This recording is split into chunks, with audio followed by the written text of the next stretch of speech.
Hi everyone, we are on our sixth video on this series. Welcome to Microsoft Power App Learning. In this part we will see and we will continue our previous journey, and we will see forms action and how to edit forms. So if we see, we have completed already 5 parts. If you haven't seen those 5 videos already, this is recommendation. Just go back and see those short videos in order to get aligned as soon as you can. But you can continue from here if you like to know how new forms works. And here you go. If you can recall our last video, we have created a form, and in here this time we will be we will be adding or deleting some of the important fields that we require only. We will delete all those fields those are not required, and then we will be converting some of the fields to get automated data from SharePoint, and as well as from different data source like user function. So let's go. So when we select the form, we need to select the form first. In order to edit it, we need to select. Then we will be see on the right edit fields, and you will be able to see all the columns on the list we have created. So if you can recall the list we have created in our SharePoint team management site, you can see the fields that were there are here as well. So we can basically drag and drop fields wherever we want to make it ordered. So, and we can also select field and change the control type as well. Okay, and one thing, the names are not friendly here, so in some fields we need to change names as user friendly. We don't want underscore shown here. So let's do one by one. First of all, we will delete some unnecessary fields from here, because on new edition we don't want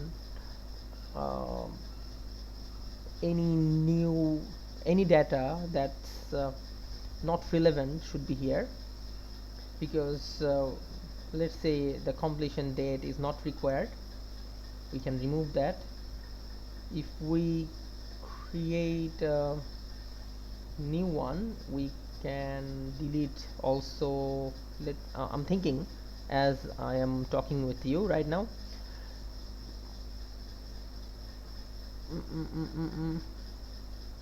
I don't want created by, but it's nice to have. Let's keep it for another reason. I want to show you something. That's it. So now on the task ID, I don't want it to be editable. Okay, so let's not. And in the category, I want it to be a drop down. So to make it a drop down field, we can select this, and then description, we don't want it to be a text. We can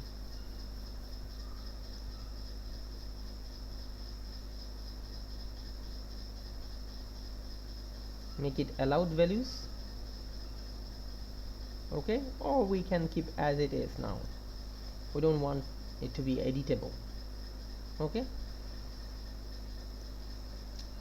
so now if you see the task ID, when we are selecting task ID or any of the fields here, we can see as a group it is selected, and that group is called card. So in order to create or edit a card, you need to unlock it, but you need to remember, if you unlock it, you cannot alter many features. You have to be on advanced mode, working on advanced mode. So make sure you are changing a type of the field before you are unlocking it into the advanced mode. And let's go to task ID. Here what we will do, we will generate an auto task ID for each task. So in order to do that, we can use couple of methods, but we don't want user to edit any task ID. Okay, so let's go and select advanced and unlock. As soon as we unlocked the card, we cannot make it locked again. So now we can change everything, the title, display name. So we can change the display name here as task ID instead of the underscore, and this is a required field, is saying. So in this case, I don't want to say this is a required field, because user is not giving any entry here. It doesn't make sense to make it a required field, because it will be auto generated anyway. Similarly, created by, we can make it unlocked, and we can remove the underscore. We don't need to write everything, we just can select and remove the underscore.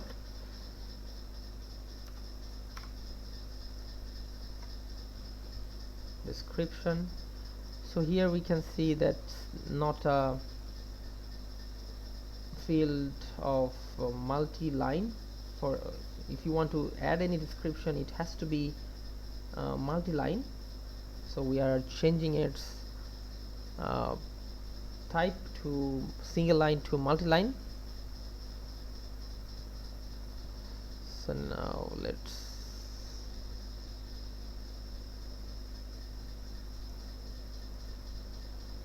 okay, I guess now it's more visible.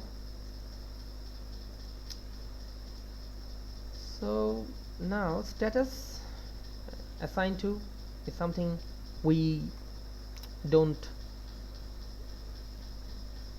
want to be editable. So for status we can unlock, but we can make a default value here, status. So the default value of this field can be not,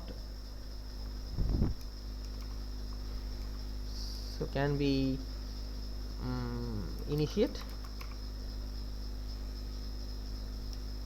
or created. It doesn't matter, it just depends on your requirement. You can write anything, you can write even your name. So for fun, if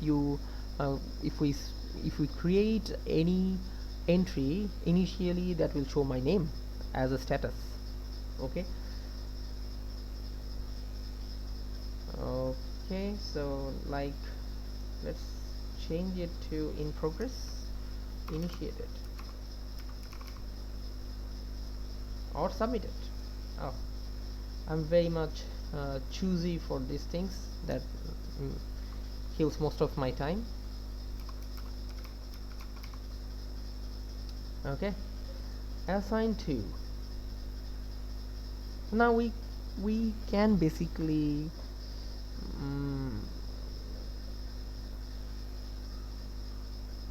I have a plan with assign-2, so I don't want to uh, I want to make I can use it. I can use names or email address in assign-2. So let's say I will make it a field of drop down. Let's edit the field assign-2 and let's change it to allowed values. Okay, so let's go back to this team management, and we want to create one new list of list name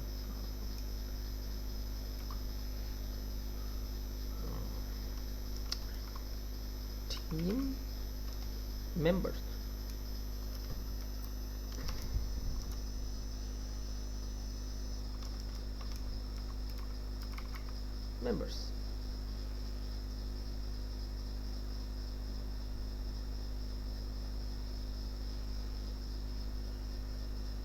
So I can add a column email, and the title is actually the name, so I'm not changing it for now. Let's create a value here called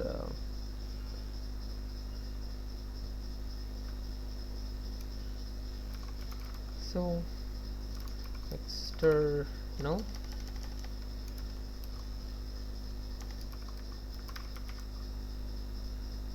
and the email field is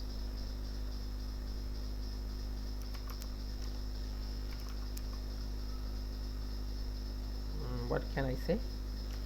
Let's use one of my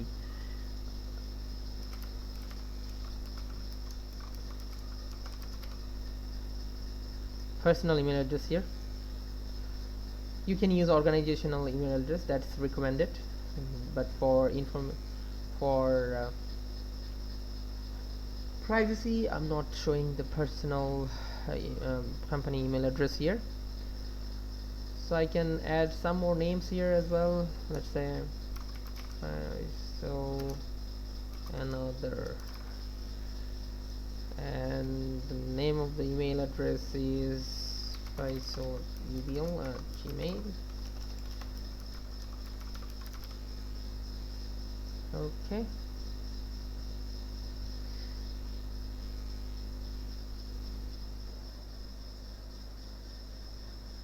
alright, so now what we can see, we can go back to the card again, not card, go back to the form, and yeah, we have made it a drop down, and now we can unlock it as we did earlier. We can change the name of this to assign-2, just removing the underscore here. But as soon as we click this drop down, we don't have any data here. We need to add some data here as well, and we need to make it nice because it's not nicely visible. In order to make it nicely visible, you can select layout horizontal. It will show align these things nicely. If you have low amount of data, then it's very nice.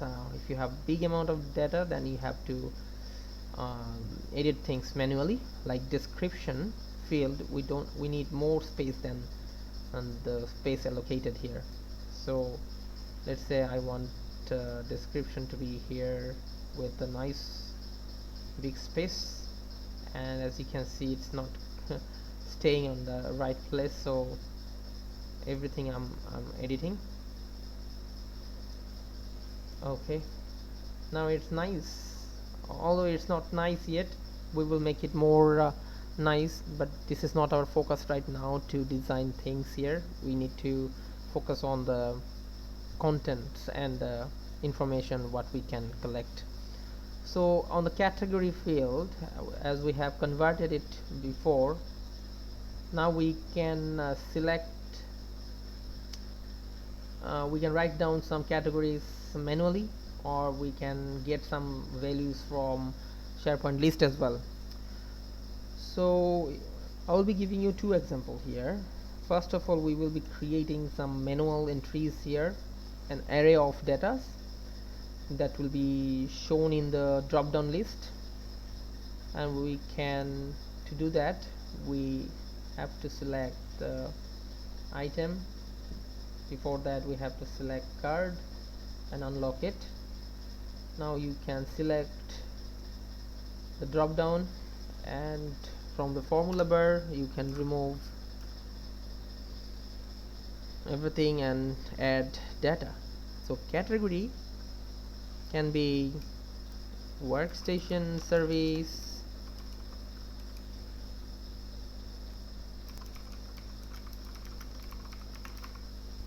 then we can add some fields like email, service,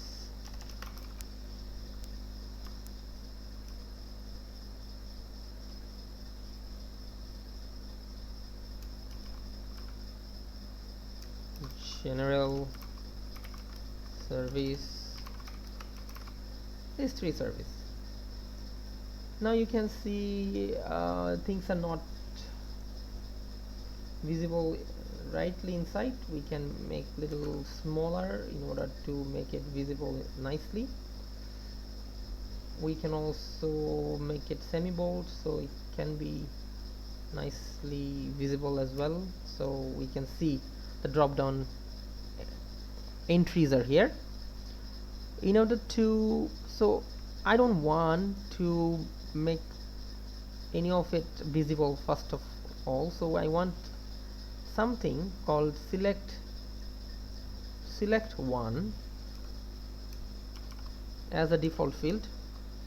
So I'm creating one default item in the drop down, but it's not visible on the default as a default view. So we need to go back to properties, and we have to select default. Here we can see the parent or default. No, we are not going to use it. We can remove it and write it select one. Power Up is very intelligent. If it finds the same content item within the drop down array, it will make it visible.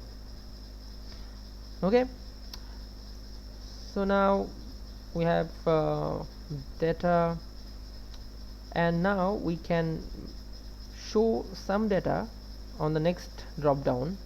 I want to pull data from the SharePoint list as we have created.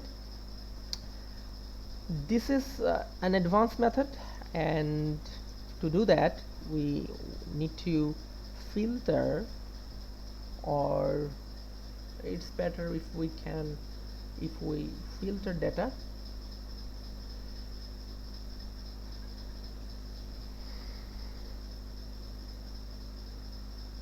Okay, let's filter the data now, selecting the parent value. We can filter action here. We need to add task,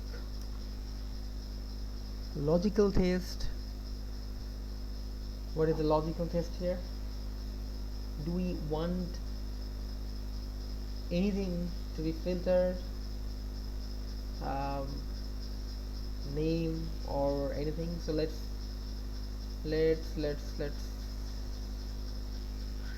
select member, and single line is going to be team DCS. So here we can edit the field team here. Think about, you have multiple teams and you want to uh, create multiple forms, but you still want to use the same list. In that case, this is better if you can filter out the data from the large group of information, and it gives more flexibility to design and work within the same um, data source. So team DCS.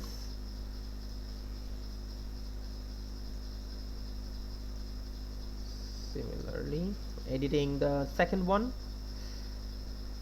team DCS. Okay, now we have created, but one thing to remember, when we are going to select source, we can't see members as a source because we didn't add members as a source. We only added tasks. So let's go action, view, data source, SharePoint, and this time again select team management and select members, connect it, and you will see members in the list. One important tip, sometimes you may not be seeing the updated columns in the Power App if you don't refresh data. So this is mandatory to refresh your data source if you update some fields or columns into the data source, so that it can get reflected in Power Apps. It takes a little while, but it is very handy and helpful thing. So let's go back again and assign to filter. This time you will be able to see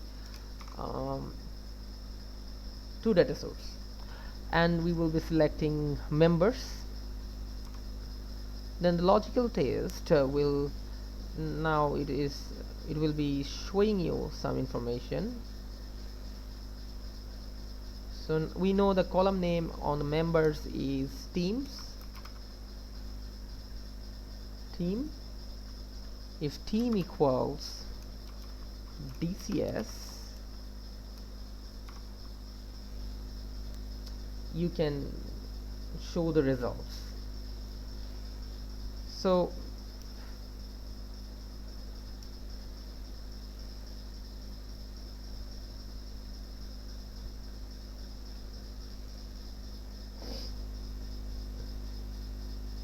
why it's not coming? Because we have to. This is one important thing again. That's why this is very nice. If you don't pause the video and troubleshoot on the go, we can see how things are working. So as soon as we have applied one filter, this is pretty much similar as Excel. So we are getting one error message here because SharePoint because Power Apps always thinks the local drop down fields have local items, and local items are stored under value field. In order to get things from SharePoint or external data source as a drop down item, you need to write result. So if you see,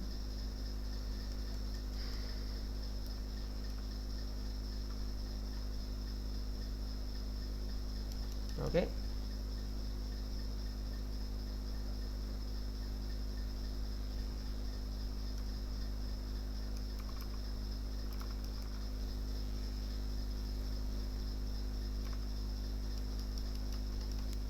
it should be suggesting something.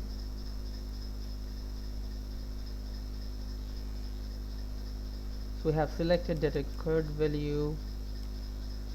Okay, okay, we can select title.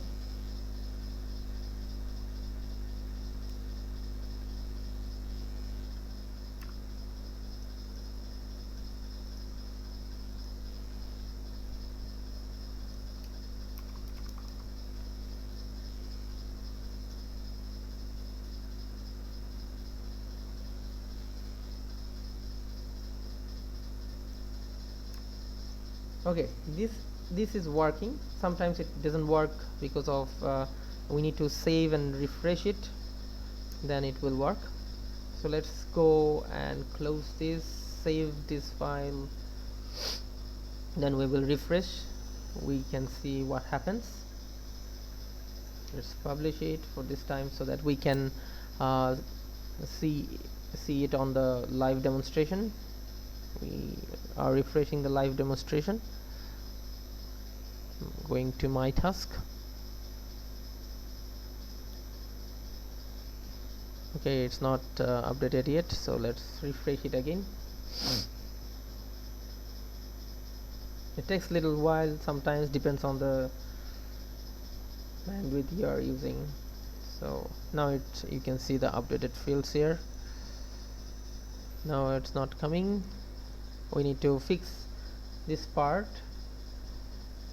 Let's continue on our next video. Because of the time limit, I have to close it and come back in our next video.